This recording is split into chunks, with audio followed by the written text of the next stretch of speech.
కూడా ఎక్కడ ఉంచాలంటున్నాడంటే ఆయన ఏర్పాటు చేసినటువంటి మందిరంలోనికి మీరు తీసుకుని రావాలని. 13వ వచనం చదవండి. చదవండి. నీవు చూచిన ప్రతి స్థలమున ఈ దహన బలులను అర్పింపకూడదు సుమి అంటున్నాడు దేవుడు. నీవు చూసినటువంటి ప్రతి స్థలమును కూడా నీ దహన బలులను నీవు అర్పింపకూడదు సుమి. అంత ప్రాముఖ్యమైనటువంటి విషయాన్ని ఇక్కడ చెప్తా ఉన్నాడు. 121వ కీర్తన, కొండల వైపు నా తలెత్తుతున్నాను, నాకు సహాయము ఎక్కడ నుండి వచ్చింది, యెహోవా వలన నాకు సహాయము కలుగును. మన సహాయం కలగాలంటే పిల్లరా దేవుడు ఏమన్నాడు, నా మనసంతా కూడా మందిరం మీదే ఉంది, నా దృష్టి అంతా కూడా మీ మీదే ఉంది. కానీ మీరేం చేస్తున్నారంటే ఆ యొక్క కొండ వైపు మీరు వారచూపులు చూసేటటువంటి వారిగా ఉన్నారు. కాబట్టి అలా కాకుండా మీరు ఏం చేయవలసినటువంటి వారై ఉన్నారంటే మీ మనసంతటిని కూడా నా మీద లగ్నం చేసి మీ యొక్క దహన బలులను, మీ యొక్క ముక్కు బలులను, వీటన్నిటినీ కూడా. ఎందుకు ఈ మాట చెప్తున్నారంటే పిల్లలు చాలామంది మొక్కుకుంటారు, చాలామంది మొక్కుకుంటారు. మొక్కుకున్నటువంటి విషయాలు ఏంటంటే ఇదిగో ఈ యొక్క విధానాలు చేసినట్లయితే దేవుని కొరకు ఈ రకమైనటువంటి విషయాలు మరి మేము చేయాలని అనుకుంటున్నాం అనేటటువంటి మొక్కుబడులు ఎప్పుడైతే మనం మొక్కుకున్నామో అది ఏ పరిస్థితిలోనైనప్పటికీ కూడా వెళ్ళి ఏం చేయాలంటే ఆ యొక్క ప్రతిష్టాపనతో మళ్ళీ అక్కడే ఆ మొక్కుబడులు చెల్లించుకోవాల్సినటువంటి వారమై ఉన్నాం. అలా చెల్లించుకోలేకపోతే అసలు మొక్కుబడి చేసుకోవద్దన్నాడు దేవుడు. అసలు మొక్కుబడి చేసుకోవద్దన్నాడు. కానీ ప్రియులారా చేసుకున్న తర్వాత వచ్చేటటువంటి ఆ యొక్క ఇబ్బందులు ఏంటంటే సపోజ్ ఇదిగో ఈ కార్యము నా జీవితంలో నువ్వు చేస్తే ఈ రకమైనటువంటి ఆ విధానాన్ని నేను చేసుకుంటాను దేవునికి అని అనుకుని ఒక 10 రూపాయలు దేవునికి ఇవ్వాలి అని చెప్పేసి అనుకున్నారనుకోండి. ఆ యొక్క మీరు అనుకున్నటువంటి కార్యక్రమం అంతా కూడా దేవుడు నెరవేర్చి సఫలపరిచిన తర్వాత ఆ 10 రూపాయలు పట్టుకుని మందిరానికి వచ్చేసరికి ఎవడో ఒకడు ఆటంకపరిచేవాడు ఉంటాడు. 10 రూపాయలు అక్కడ ఎందుకు, 10 రూపాయలు అక్కడెందుకు, అక్కడికి వెళ్ళో 10 రూపాయలు, ఇక్కడ అక్కడికి వెళ్ళో 5 రూపాయలు, ఇక్కడికి వెళ్ళో 3 రూపాయలు అని చెప్తాడు. కానీ దేవుడు అంటున్న మాట ఏంటంటే నీవు చూసిన ప్రతి స్థలంలో నీ దహన బలులను నువ్వు అర్పించకూడదు సుమి. చాలా ప్రాముఖ్యంగా చెప్తా ఉన్నాను, చాలా ప్రాముఖ్యంగా చెప్తా ఉన్నానండి. ఎందుకే మాట చెప్తా ఉన్నానంటే పిల్లారా ఇప్పుడు చాలామంది ఆలోచన చేసేటటువంటిది ఏంటంటే ఈ ప్రభుత్వ ఉద్యోగాలు నువ్వు నాకు ఇస్తే నా మొదటి జీతాన్ని నేను నీకు ఇస్తాను అని అనుకుంటాను. మొదటి జీతం 70,000 వచ్చిందనుకోండి గుండె ఆగిపోతే ఇవ్వడానికి. ఆ మొదటి జీతం 70,000 వస్తే ఇవ్వగలంటే దేవుడికి ఇవ్వలేదు. ఎందుకే మాట చెప్తున్నానంటే పిల్లలు కుటుంబాలు ఆశీర్వదించబడకపోవడానికి జరిగినటువంటి కారణం ఏంటంటే మనం అనుకున్నటువంటి మొక్కుబడులను మనం సరిగ్గా ఇచ్చుకోకపోవడం. కాబట్టి మరలాగా చేసినటువంటి పరిస్థితుల్లో ఏమవుతుందంటే ఒకవేళ లేదు నేను ఎలా దేవుడికి మొక్కుకున్నాను, నేను అనుకుంటున్నాను ఎలాగంటే నేను అనుకున్నది చేసేస్తాను అని చెప్పేసి అన్నాడు అనుకోండి ఆ వ్యక్తి. ఆ తర్వాత వాళ్ళు ఏం చేస్తారు, సరే నువ్వు ఇవ్వాలనుకున్నావు కాబట్టి ఒక మొదటి జీతం 70,000 ఇవ్వాలనుకున్నావు కాబట్టి 70,000 అక్కడ ఎందుకు, అక్కడికి ఎట్టుకెళ్ళేమో అక్కడ 10,000 ఇయ్యి, ఇంకో చోట 20,000 ఇయ్యి, ఆడెవడో దిక్కులేనివాడు ఉన్నాడు ఆడికేమో అక్కడ ఇయ్యి, ఆడెవడో నెలకోసారి భోజనాలు పెడుతున్నాడు ఆడికి ఒక 5,000 ఇయ్యి, లేదా భోజనం ఖర్చు అంతా నువ్వు పెట్టుకో. ఇలా చేసి ఏదైనా దేవుడికి ఇవ్వటమే కదా, ఎక్కడైనా దేవుడికి ఇవ్వటమే కదా అని చెప్పేటటువంటి వాళ్ళు లోకంలో ఉంటారు. కానీ వాక్యం చాలా జాగ్రత్తగా గుర్తుపెట్టుకోండి. ప్రతి క్రైస్తవుడు నీవు చూసిన ప్రతి స్థలంలో నీ దహన బలులను అర్పింపకూడదు సుమి. ఎందుకు స్త్రీల పుడికి ఒక మాట చెప్తారంటే చాలా మంది పురుషులకి విషయం తెలియదు.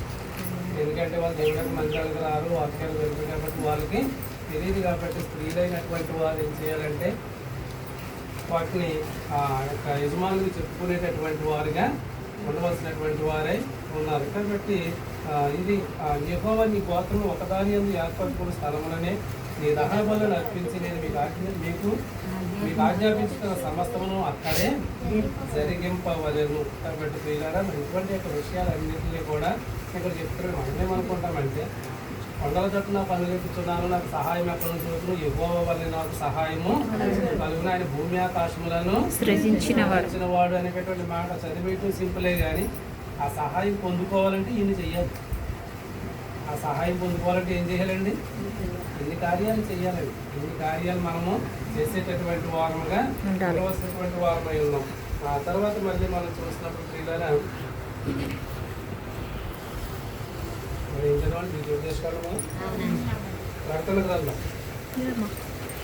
గ్రంథము 21వ అధ్యాయము 2-3 వచనాలు మనం చూసినప్పుడు మరియు నేను నూతనమైన యెరూషలేము నా పరిశుద్ధ పట్టణము తన భర్త కొరకు అలంకరింపబడిన పెండ్లి కుమార్తె వలె సిద్ధపడి పరలోకమందున దేవుని యొద్ద నుండి దిగివచ్చుట చూచితిని. అప్పుడు ఇదిగో దేవుని నివాసము మనుషులతో కూడా ఉన్నది. ఆయన వారితో వాకుముండును. వారు ఆయన ప్రజలైందును. దేవుడు తానే వారి దేవుడై ఉండి వారికి తోడైయుండును. దేవునికి స్తోత్రం. హల్లెలూయా. కాబట్టి ప్రియులారా, ఆయన ఎలా ఉన్నాడంటే మన మధ్యనే ఉన్నాడట, మనతోటే ఉన్నాడట. కాబట్టి ప్రియులారా, మనమందరం కూడా ఆయన ప్రజలమై ఉన్నాం. కాబట్టి ఈ యొక్క విషయాన్ని ప్రాముఖ్యంగా తెలుసుకోవాల్సినటువంటి వారమై ఉన్నాం. ఈరోజు పాలకొల్లు అంత గొడవ ఎందుకు జరిగిందండి? అంత గొడవ ఎందుకు జరుగుతుంది? ఆయన ఎవరో వస్తానంటే ఆ పాస్టర్ గారు రానివ్వకుండా అక్కడ ఉన్నటువంటి వాళ్ళందరూ కూడా ఎందుకంత గొడవ, ఎందుకంత డిస్కషన్ పెట్టుకుంటున్నారు అక్కడ? చూసారా యూట్యూబ్లో ఎవరైనా? టీవీ న్యూస్లో కూడా వస్తుంది కదా, టీవీ న్యూస్లో కూడా వస్తున్నది కదా. పాస్టర్ గారి పేరు అయితే నేను అంతా మర్చిపోయాను, కానీ ఇస్సాక్ గారు, తర్వాత మా అమ్మ ఇస్సాక్ గారు, వీళ్ళందరూ కూడా అక్కడికి వెళ్ళినటువంటి ఈ యొక్క గొర్రెలన్నీ కూడా ఏమంటున్నారంటే, వీళ్ళు అబ్బాయిలు ఏం తప్పు చెప్పట్లేదు, ఆయన మంచి వాక్యమే చెప్తున్నాడు. కావాలంటే ఆదివారం ఈ చర్చలకి వెళ్ళిపోమంటున్నాడు తప్ప ఆయన ఏదో శుక్రవారం రమ్మంటున్నాడు. కానీ అంత గ్యాంబ్లింగ్ అండి, అంత గ్యాంబ్లింగ్ ప్రసంగాలు ఇవన్నీ కూడా. కాబట్టి ఏమున్న పాస్టర్లందరికీ కూడా పడుతుందండి. ఏం చేశారంటే వాళ్ళని పాల్గొని రాకుండా అవుతున్నారు. కోర్టుకి వెళ్ళింది, కోర్టు ఏం చెప్తారు, చెప్తున్నటువంటి మాట ఏంటంటే వాళ్ళు ఎక్కడికైనా వెళ్ళి మేము చెప్పుకొని వాక్స్వాదం గొప్ప మాకు ఉందంటున్నాడు. అక్కడ పాలకొల్లు ఎవరికైనా బాప్తిస్మం ఇచ్చారా? పాలకొల్లు ఎవరైనా రక్షించారా? మరి ఏ రకంగా వచ్చేసి అక్కడ పెట్టేస్తున్నాడు అంటే, ఇంత జనాన్ని వెళ్తున్నా నేను డబ్బులు అడగట్లేదండి. మరి డబ్బులు అడగకుండా నువ్వు కమ్యూనిటీ వాళ్ళు అద్దెకి తీసుకుని కళ్యాణ మండపం శంకర్లో అద్దెకి తీసుకోవాలంటేనే రోజుకి 50,000 ఉంటుంది. పాలకొల్లు సెంటర్లో తీసుకోవాలంటే ₹1,00,000 ఉంటుంది. మరి అక్కడ నుంచి కట్టేస్తున్నారు వీళ్ళు డబ్బులన్నీ. ఎవరు ఇచ్చేస్తున్నారండి? అందుకే దేవుడు ఇందాక అన్నటువంటి మాట ఏంటంటే, ఇక్కడ తప్ప అక్కడ ఇవ్వకూడదు, జాగ్రత్త సుమని దేవుడు చెప్తున్నాడు. దేవుడు చెప్పేటటువంటి మాట అది. ఎందుకంటే ఆయన మనతో ఉన్నాడు, మన మధ్యలో ఉన్నాడు. కాబట్టి నువ్వు ఎక్కడ మొక్కుకున్నావో నువ్వు అక్కడే నీ మొక్కుబళ్ళు చెల్లించుకోవాలి. ఎందుకంటే ఇటువంటి వాళ్ళందరూ కూడా వాలంటీర్లు ఉంటారు. వాళ్ళు ఆశీర్వదించబడిన తర్వాత వస్తారండి. వాళ్ళందరూ మన దగ్గరకు వస్తారు. చాలామంది గల్ఫ్ దేశాలు వెళ్ళి స్థానిక సంఘాలు మర్చిపోవడానికి కలిగినటువంటి ప్రధానమైనటువంటి కారణం, ఎక్కడ ఎవరు ఏది పెట్టినా కూడా అక్కడ పరుగులెట్టేటటువంటి అనవసరమైనటువంటి విశ్వాసం. దీంట్లో అందరూ బయటకు రావాల్సినటువంటి వారే ఉన్నారు. బయటకు రావాల్సినటువంటి వారే ఉన్నారు పిల్లలు. కాబట్టి అది ఎక్కడైనప్పటికీ కూడా ద్వితీయోపదేశ కాండము 12వ అధ్యాయము 5వ వచనం. మీ దేవుడని యెహోవా మీ సమస్త గోత్రములలో తన నామమును స్థాపించుకొనుటకు నివాస స్థానముగా ఏర్పరచుకున్న స్థలమును వెతికి అక్కడికే యాత్రలు చేసి ఉండాలి. కానీ ఎక్కడికి ఉన్నట్టు యాత్రలు చేయకూడదు ప్రియులారా. అక్కడ ఉన్నటువంటి ఆ యొక్క విషయాన్ని ఆయన అక్కడ చెప్తా ఉన్నాడు. కాబట్టి ఇది చాలా ప్రాముఖ్యమైనటువంటి విషయం అన్నమాట, చాలా ప్రాముఖ్యమైనటువంటి విషయం. కాబట్టి ఇది చాలామంది క్రైస్తవులు దీన్ని విశ్వసించలేకపోతూ ఉన్నారు. చాలామంది క్రైస్తవులు దీన్ని విశ్వసించలేకపోతూ ఉన్నారు. ఈ దిన ప్రియులారా, గల్ఫ్ దేశాల్లో కూడా అన్ని రకాలైనటువంటి అన్ని సంఘాలు ఏర్పరచబడ్డానికి ఉన్నటువంటి కారణం ఏంటండి? మన సంఘాలు ఏర్పరచబడ్డానికి కారణం ఏంటి? అవన్నీ ఎలా రొటీన్ అవుతున్నాయి అక్కడ, అవన్నీ ఎలా నడపబడుతున్నాయి అక్కడ. కాబట్టి గల్ఫ్ దేశంలో చేసేటటువంటి ప్రియులారా, ఏ సేవకుడైనప్పటికీ కూడా వాళ్ళ ఇంటికి వచ్చేసరికి వాళ్ళు ఉన్నటువంటి పరిస్థితులు మనం చూస్తే చాలా అద్భుతమైనటువంటి పరిస్థితులుగా ఉంటాయి. ఆ సంఘాల్లో సహకరించినటువంటి విశ్వాసం మాత్రం స్థానిక సంఘానికి వచ్చి నేను ఇంకా అప్పుల్లో బాధపడుతున్నా కోసం అర్థం చేయమంటారు. ఇది నేను చెప్పే మాట ఏంటి? ఇంకా మేము అప్పుల్లో ఉన్నాం, ఇంకా మేము అవసరతల్లో ఉన్నాం అనేటటువంటి విషయాల్ని చెప్తూ ఉంటారు. ఎందుకు ఈ మాట చెప్తున్నానంటే ప్రియులారా, ఈ అంశకాలంలో అబద్ధ బోధకులు అనేటటువంటివి చాలా విస్తరించబడతాయి. అయితే దేవుడు చెప్పినటువంటి మాట ఏంటంటే, మీరు ఎక్కడ మాత్రమే ఉండాలి తప్ప ఇంకెక్కడికంటే అక్కడికి మీరు వెళ్ళకూడదు సుమ్మి అని దేవుడు అక్కడ మాట్లాడుతూ ఉన్నాడు. హోషేయ గ్రంథము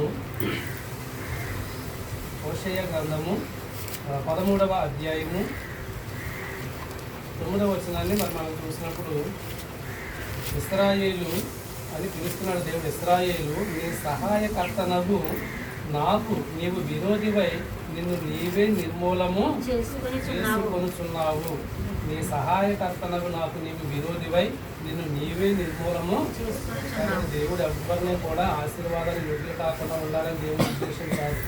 కానీ అందరికీ రకంగా నిర్మూలమైపోవడం కలిగినటువంటి కారణం ఏంటంటే ప్రియులారా, ఆ తప్పు మనకు మనమే చేస్తున్నాం. ఆ తప్పును ఏం చేస్తాం? మనమే చేస్తున్నాం. కాబట్టి నిన్ను నువ్వే ఏం చేస్తున్నామంటే నిర్మూలము చేసుకోగలిగిన కారణం ఏంటంటే ఇప్పుడు వరకు చెప్పినటువంటి మాటలు అన్నమాట.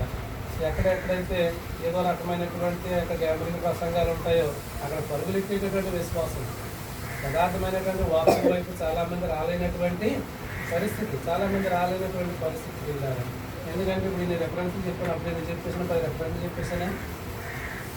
చాలామంది ఏమంటారంటే చాలా పెద్ద ఒక రెఫరెన్స్ తీసుకుని ఆ ఒక్క రెఫరెన్స్ తోటి 2 గంటల ప్రసంగం చేస్తున్నారని అంటారు. ఆ 2 గంటల ప్రసంగం నేను చెప్పగలను, ఒక్క రెఫరెన్స్ తీసుకున్నాను. ఏ రెఫరెన్స్ తీసుకోకుండా కూడా జనాలు ఆకర్షించుకునే మాటలు చాలా చెప్పేయచ్చు, గోల్డ్ అనే మాటలు చెప్పేయించాలి.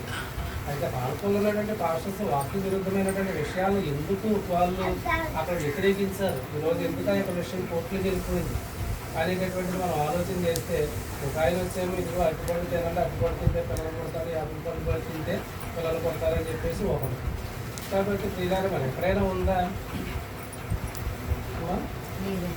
అవ్వమ్మకి ఏమన్నా అరటిపండు ఇచ్చాడే దేవుడు? అసలు అరటిపండుతోటే పాపం స్టార్ట్ అయింది అసలు. కాబట్టి ఇక్కడ మనం ఆలోచన చేస్తామంటే ఇవన్నీ తప్పుడు బోధలు కాబట్టి, అనవసర జనాలను ఆకర్షించేటటువంటి ఒక విధానం కాబట్టి జనాలు తప్పుదావులో పడిపోతున్నారు. ఎవరు సరి చేయగలరంటే ఇంతకాలంగా పాస్టర్లందరూ కలిసి పెద్ద దెబ్బలాటలు మొదలు. నేను ఒక్కనే దెబ్బలాటే ఎంతమంది ఉంటారు సంఘంలో? ఈనాటి నుంచి చెప్తాను ఈ ప్రసంగాలు. నేను కొన్ని సంవత్సరాల నుంచి ఇదే మాటలు నేను చెప్తా ఉన్నాను. కాబట్టి మీరు సోషల్ మీడియాలో చూడండి, పాలకొల్లు గొడవలో పని పెట్టి కూడా వస్తే వినండి. ఒక సీరియల్ మానేసైనా నీకు వినండి, తెలుసుకోండి, సత్యం తెలుసుకోండి. ఎందుకు తెలుసుకోవాలంటే పిల్లగా చాలా ప్రాముఖ్యమైనటువంటి విషయం నేను చెప్తున్నాను కదా. చాలా ప్రాముఖ్యమైనటువంటి విషయం. మనం అనుకున్నటువంటి ముక్కుబడిని అది తీర్చుకునేటటువంటి సమయానికి బోల్ ఆటంకాలు రావచ్చు. ఇప్పుడు ఈరోజు ఎవరో ఒకరు ఉద్యోగం వరకు నేను ప్రార్థన చేశాను అనుకోండి. మా బామ్మకి ఉద్యోగం కోసమైనా ప్రార్థన చేశాను. చేసిన తర్వాత ఆయన ఏదో ఉద్యోగం వచ్చింది అంటే ఆయన మొక్కుకున్నాడని కాదు అంటున్నారు అసలు. కాబట్టి తీరా ఇక్కడ ప్రార్థన చేసినప్పుడు ఆయన మొక్కుకున్నాడు. ఆయనకు ఉద్యోగం వచ్చిన తర్వాత ఆయన జీతం వచ్చేసరికి ఆయనకి నాకు పెద్ద గొడవ అయిపోయింది అనుకోండి. ఇప్పుడు ఆయన ఏం చేయాలి? ముక్కుబడి ఎక్కడ? అదే ఈ విషయం అర్థమైందండి. ఇప్పుడు ఎవరు బయట ఎందుకని చెప్పేసి ఆయనే పెట్టారు అవ్వదు. కానీ ఒకవేళ అయినప్పటికీ కూడా మళ్ళీ ఇది నువ్వు ఎక్కడ మొక్కుకోవడం అక్కడే చేసుకోవాలి తప్ప వాళ్ళకి నాకు గొడవ అయింది, ఆ పాస్టర్కే నాకు గొడవ అయింది, వాళ్ళతో ఎందుకు ఎక్కడైతే దేవుడు కాదని చెప్పేసి ఎక్కడో కనుక పట్టుకెళ్ళి ఇచ్చుకుంటే దానివల్ల నీకు ఆశీర్వాదం ఏది కూడా లేదు. కాబట్టి పిల్లలు అయితే పరాక్రమ శూరుల వల్ల ఎక్కువ నాకు తోడే ఉన్నాడు. ఎక్కడ 20:11 పరాక్రమ శూరుల వల్లే యెహోవా నాకు తోడై ఉన్నాడు, నన్ను హింసించి వారు నన్ను గెలవక తొట్టిల్లు, వారు యుక్తిగా జరుపుకుంటారు కనుక బహుగా సిగ్గుపడుతుంది, వారు ఎన్నడను మరువబడిని నిత్యావమానమును పొందుతారనేటటువంటి ఆ యొక్క మాట ప్రియులారు మనం అక్కడ చెప్తున్నాడు. ఎవరు తోడు ఉంటారంట? యెహోవా. పరాక్రమం కలిగినటువంటి శూరుడు వల్ల యెహోవా మనకి తోడై ఉన్నాడు. కాబట్టి ఏ ప్రయాణం కొరకు కూడా ప్రియులారు మనం బాధపడవలసినటువంటి పని కానీ, మనం భయపడవలసినటువంటి పని కానీ ఏమి కూడా లేదు. ఎందుకంటే నరమాత్రులు నన్నేమి చేయగలరు అనేటటువంటి యొక్క మాట 23వ కీర్తనలు అంటాడు, యెహోవా నా కాపరి నాకు ఏమి కలగదు. ఆయన కాపరిగా ఉన్నప్పుడు మనం భయపడవలసిన అవసరం ఏమాత్రమో కూడా లేదు. అదే రీతిగా యోహాను సువార్త 10:27 వచ్చేసరికి నా గొర్రెలు నా స్వరము వినును వెళ్తాయి. కాబట్టి పిల్లల గొర్రెల కొరకు ఆయన ఏం చేస్తారంటే అండి, ప్రాణం పెట్టేటటువంటి దేవుడిగా ఆయన ఉన్నాడు అనేటటువంటి ఒక మాటలు మనము చూస్తూ ఉన్నాం. చివరిగా మనం చూసినప్పుడు 121వ కీర్తన 7వ వచనం చదవండి.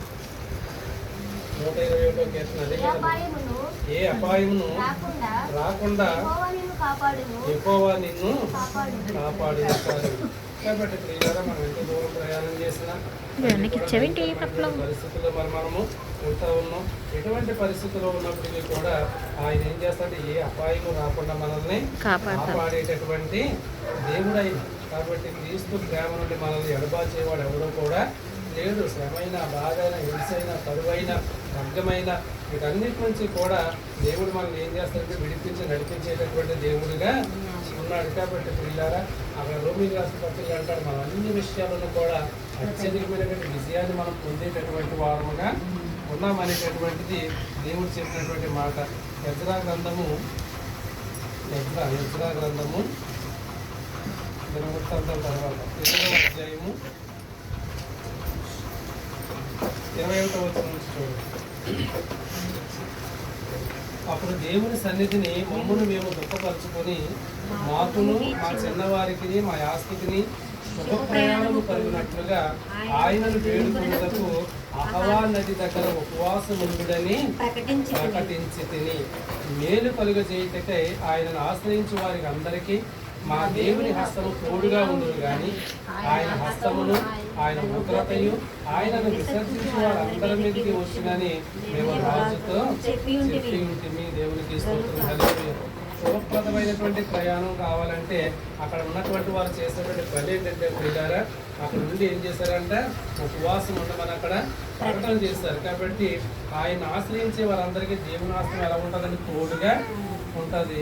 ఎవరైతే దేవుని విడిచిపెట్టేశారో వారి దేవుడు కూడా విడిచిపెట్టేస్తారు. కనుక మార్గముందున్న శత్రువుల విషయం మాకు సహాయం చేయనట్లు కాల్బలమును రౌతులను రాజునంత కావాలని మనవి చేయుటకు సిగ్గు నాకు తోచెను. ఈ విషయం అర్థమవుతుందండి? నేను అర్థమైందా? అర్థం కాలేదో చెప్తాను, జాగ్రత్తగా వినండి. ఇక్కడ ఉన్నటువంటి ఒక విషయాన్ని మనం ఆలోచన చేసినప్పుడు అక్కడ ఎవరో కూడా లేవీలు అనేటటువంటి వారు ఎవరో కూడా అక్కడ లేరు. కానీ అక్కడ ఉన్నటువంటి ఒక ఇశ్రాయేలు వంశస్థుడు అక్కడ ఉన్నాడు. 2వ వచనంలో 18వ వచనంలో మా దేవుని కరుణాహస్తం మాకు తోడుగా ఉన్నందున వారు ప్రజ్ఞావంతులైనటువంటి ఒకనిని షేరేబియాను అతని కుమారులను సహోదరులను 18 మందిని తోడుకొని వచ్చింది. ఆ ప్రజ్ఞావంతుడు మహలి కుమారులలో ఒకడు. ఈ మహలి ఇశ్రాయేలునకు పుట్టిన లేవి వంశస్థుడు. ఆ లేవి వంశస్థుడు అక్కడ ఉన్నాడు కాబట్టి అతను తీసుకొచ్చి వీళ్ళు ఏం చేశారంటే ప్రియులారా అక్కడ కార్యం అంతా కూడా జరిగించి మీరు వెళ్ళేటటువంటి ఆ యొక్క ప్రయాణంలో దేవుడు తోడుగా ఉండాలని ఏం చేశారంటే అహావా నది దగ్గర ఉపవాసం ఉండాలని వీళ్ళు ప్రకటన చేశారు. చేసిన తర్వాత దేవుని హస్తం ఎలా ఉందంటే ఆయన ఆశ్రయించే వాళ్ళందరికీ దేవుని హస్తం తోడుగా ఉందా లేదా? నమ్మమా లేదా? ఆయన తోడుగా ఉంటాడని నమ్మినప్పుడు వీళ్ళు చేసినటువంటి పని ఏంటంటే ప్రియులారా ఇంకా ఆయన తోడుగా ఉంటాడని మనస్ఫూర్తిగా నమ్మేశారు. కాబట్టి ఇంకా మరలా శత్రువుల విషయమే మనకు సహాయం చేసేలాగా కాల్బలములు కానీ రౌతులు కానీ రాజుల వద్ద నుండి కావాలని అడగటానికి సిగ్గుపడ్డారట. అంటే దాని అర్థం ఏంటంటే దేవుడు తోడై ఉంటానన్నాడు కాబట్టి అది నమ్మము. కాబట్టి ఇంకా దేని మీద కూడా మనం ఆధారపడే వారముగా ఉండకూడదు. ఉంటే అది మళ్ళీ ఎవరిని అవమానపరిచినట్లు, దేవుని అవమానపరిచినట్లు అనమాట. ఎందుకంటే దేవుడే ధైర్యం ఇచ్చేస్తాడు అనుకున్నప్పుడు ఇంకా మళ్ళీ రాజుల దగ్గరికి వెళ్ళి మాకు పొలాలు పంపించు, రథాలు పంపించు, ఏనుగులు పంపించు, కత్తి యుద్ధం చేసి వాళ్ళు పంపించు, మాకు తోడుగా మాకు భయం వేస్తుందని అడగకూడదట. ఎందుకు మనం దేవుల్లో ఉన్నప్పుడు సమస్తమైనటువంటి ధైర్యాన్ని దేవుడు ఇస్తాడని మనకు ధైర్యం ఉంటే మనం చేసే ప్రతి పనిలో ప్రతి ప్రయాణంలో దేవుడు కాపుదలు ఇచ్చి నిన్ను కాపాడువాడు ఉరుకడు నిద్రపోడు. కాబట్టి పగలు ఎండ దెబ్బేను రాత్రి వెన్నెల దెబ్బేను నీకు తగలదు. మరి దేవుడు వాగ్దానం ఇచ్చినప్పుడు ప్రియులారా మళ్ళీ ఇంకొక దాని కొరకు మనం వెళ్ళడానికి ఏం చేయాలి? సిగ్గుపడేటటువంటి వారముగా ఉండాలి. అంటే దాని అర్థం ఏంటంటే ప్రియులారా ప్రార్థన మీద ఆనుకుని వెళ్తూ ఉన్నప్పుడు ఇంకా ఏ రకమైనటువంటి విషయాల గురించి కూడా మనం అంతగా ఆలోచన చేయకూడదు. ఇంకా ఎదురుల గురించి కానీ పసుపు నీళ్ళ గురించి కానీ మంచి రోజు గురించి కానీ లేదంటే ముందు రోజు ఇల్లు మారిపోవటం కానీ ఇంకో చోటకి వెళ్ళి అక్కడ నుంచి ప్రయాణాలు చేయటం కానీ ఇలాంటి పనులన్నీ కూడా మనము చేయకూడదు అంటున్నాడు దేవుడు. అలా చేయడానికి వాళ్ళు సిగ్గుపడ్డారు. అలా చేయడానికి వాళ్ళు సిగ్గుపడ్డారు. ఎందుకంటే మళ్ళీ అన్నీ మనం ఆలోచించేటటువంటి వారంగా ఉంటే ఏమైపోతామండి? దేవుడిని సిగ్గుపరిచినటువంటి వారముగా ఉంటాం. కాబట్టి మేము ఉపవాసం ఉండి ఆ సంగతిని బట్టి మా దేవుని వేడుకొనగా ఆయన మా మనవిని అంగీకరించెను. ఎక్కడ? ఎజ్రా గ్రంథం 8వ అధ్యాయము 23వ వచనం. మేము ఉపవాసం ఉండి ఆ సంగతిని బట్టి మా దేవుని వేడుకొనగా ఆయన మా మనవి ప్రతి ప్రయత్నాన్ని ప్రతి యొక్క విషయాన్ని మనం ఎప్పుడు కూడా ప్రియులారా మన యొక్క విషయంలో విజయం సాధించాలంటే మనం చేయవలసినటువంటి పని ఏంటంటే కొండల తట్టు నా కన్నులు ఎత్తుచున్నాను నాకు సహాయము వచ్చును, తర్వాత అక్కడ యెహోవా నాకు సహాయము కలుగును. కాబట్టి ఆ సహాయం కొరకు ఏం చేయమంటాడంటే ఉపవాసం ఉంటే దేవుని దగ్గర ప్రార్థన మాత్రమే మీరు చేయండి తప్ప అంతకు మించి వేరే ప్రయత్నాలు ఏమి కూడా మరి మనము చేయకూడదు ప్రియులారా. రెండోది ఏంటంటే ఈ కార్యం చేస్తే నీకు ఏ రకమైన కృతజ్ఞత నేను కలిగి ఉంటానని అనుకున్నాము ఆ కృతజ్ఞతలు చెల్లించే విషయంలో కూడా సరైనటువంటి నిర్ణయాన్ని కలిగినటువంటి వారంగా ఉండాలి. చివరి మాట పేతురు రాసిన మొదటి పత్రిక 3వ అధ్యాయము 12వ వచనం. ప్రభువు కన్నులు నీతిమంతుల మీదను ఆయన చెవులు వారి ప్రార్థనల వైపును ఉన్నవి. దేవునికి స్తోత్రం. హల్లెలూయా. ప్రభువు కన్నులు ఎవరి మీద ఉన్నాయంటే నీతిమంతుల మీద. ఆయన చెవులు ఎవరైతే ప్రార్థన చేస్తున్నారో వారి వైపు ఆయన యొక్క చెవులు వచ్చి ఆయన ఆలకించేటటువంటి దేవుడిగా ఉన్నాడు. కాబట్టి ప్రియులారా, మన ఆలకిస్తానని చెప్పినటువంటి దేవుడు అబద్ధం ఆడతాడండి? మీ ప్రార్థనలన్నీ వింటానన్నటువంటి దేవుడు వినకుండా ఉంటాడా? ఉండడు. మనిషి అబద్ధం ఆడతాడు కానీ దేవుడు ఎప్పుడు అబద్ధం ఆడే దేవుడు కాదు. కాబట్టి ప్రియులారా, మాటన సత్యాన్ని మనం ఎప్పుడైతే నమ్మామో ఈరోజు ఈ కుటుంబం కొరకు మనం ఏమైతే ప్రార్థనలు మనవులు విన్నపాలు చేస్తామో అవన్నీ కూడా దేవుడు అంగీకరించి ఒకనొక రోజున జవాబుని దయచేస్తాడటువంటి గొప్ప కృప, గొప్ప దీవెన ఈ యొక్క కూడికి ఏర్పాటు చేసినటువంటి కుటుంబానికి, వాక్యం ఉన్నటువంటి మరి మీ అందరికీ, సంఘంలో ఉన్నటువంటి ప్రతి కుటుంబానికి మరి దేవుడు దయచేయును గాక. ఆమేన్.